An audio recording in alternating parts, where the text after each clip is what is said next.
Halo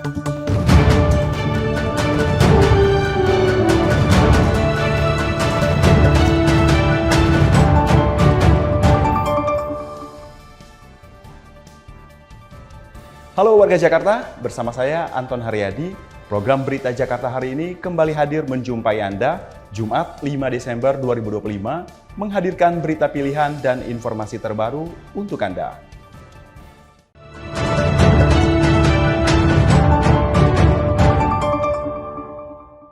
Warga Jakarta, sebelum kita ke berita utama Berita Jakarta hari ini, dari meja redaksi telah kami siapkan 3 berita pilihan dari website beritajakarta.id berikut ini.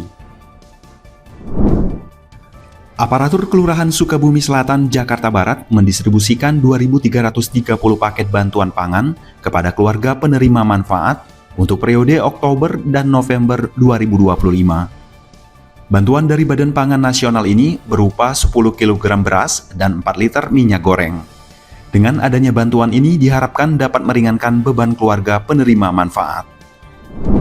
Suku Dinas Sumber Daya Air Jakarta Utara menyiagakan ratusan personel, 16 pompa mobile, dan 5.000 karung pasir untuk meminimalisir dampak banjir rob pada 4 hingga 6 Desember 2025.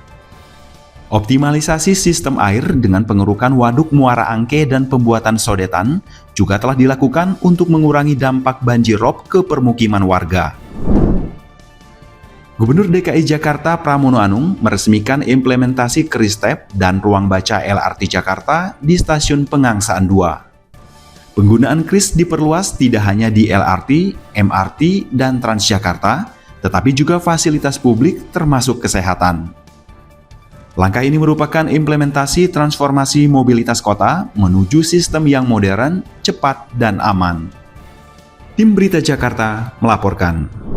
Informasi selengkapnya, warga Jakarta bisa langsung kunjungi website beritajakarta.id, website berita resmi pemerintah Provinsi DKI Jakarta.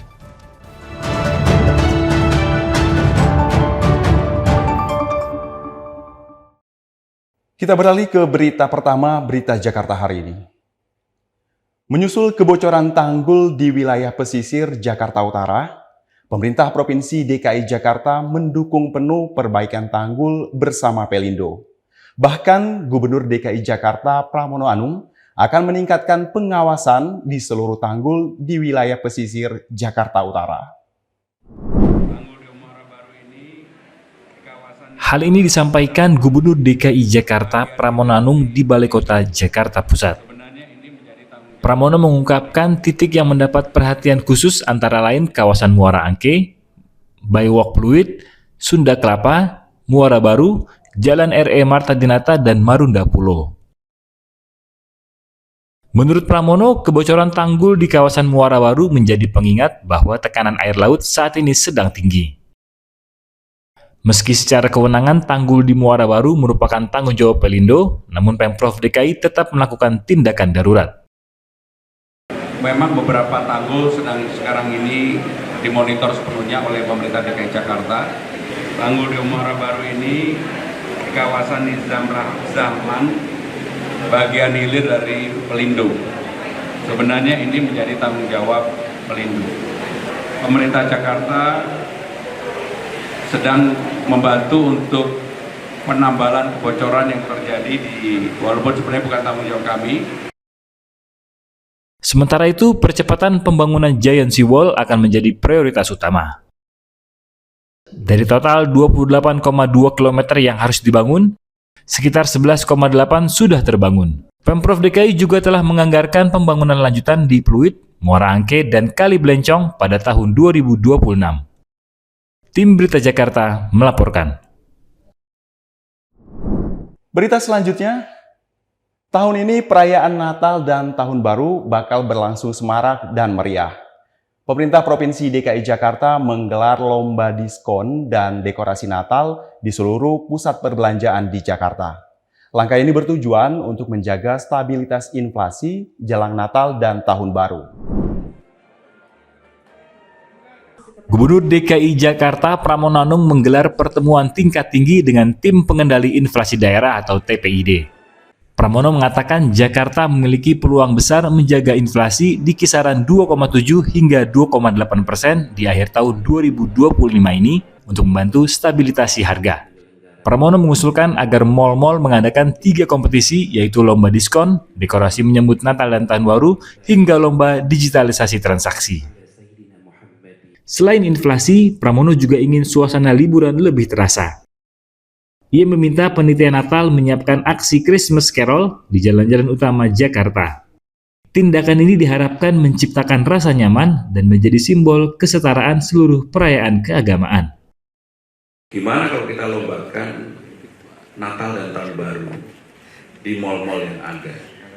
Yang pertama digitalisasi, yang kedua adalah lomba diskon. Lomba diskon. Dan suasana Natal Tahun Baru hiasannya. Kalau 3 hal ini kita bisa lombakan, saya yakin yang pertama digitalisasi pasti nambah. Yang kedua diskonnya kita dapat keuntungan. Dari hal itu untuk menjaga supaya inflasinya terjaga. Yang ketiga, Natal Tahun Barunya jauh lebih semarak. Lebih lanjut, Pramono menekankan peran BUMD untuk memastikan ketersediaan pasokan pangan tanpa hambatan selama periode lonjakan permintaan akhir tahun. Ia juga mengingatkan jajaran Pemprov untuk agresif menarik pendapatan daerah agar tercapai proyeksi pertumbuhan ekonomi Jakarta hingga 5%.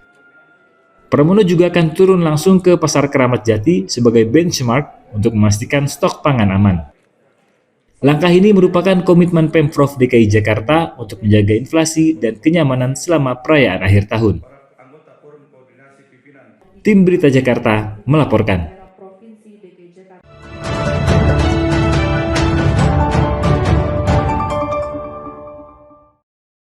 Kita masuk ke segmen Info Jakarta.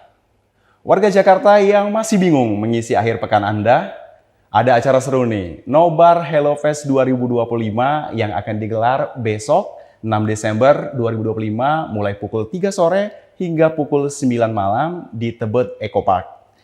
Dalam acara ini akan ada lebih dari 200 film pendek dan animasi dari kreator tanah air. Siapkan tikar, ajak teman Anda, dan nikmati suasana santai di tengah taman kota. Berikut informasi selengkapnya.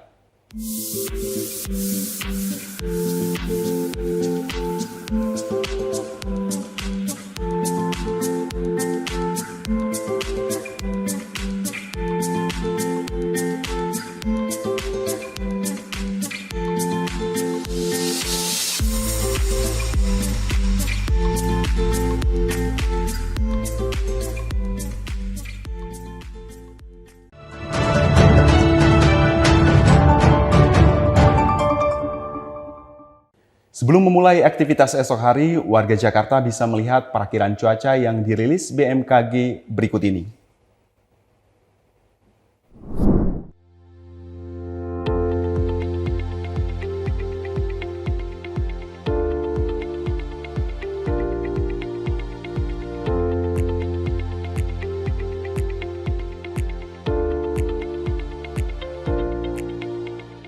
Masyarakat diimbau tetap waspada terhadap perubahan cuaca. Demikian program Berita Jakarta hari ini. Saya Anton Haryadi dan tim yang bertugas pamit undur diri. Menyongsong 5 abad Jakarta, jati diri Indonesia, megapolitan dunia.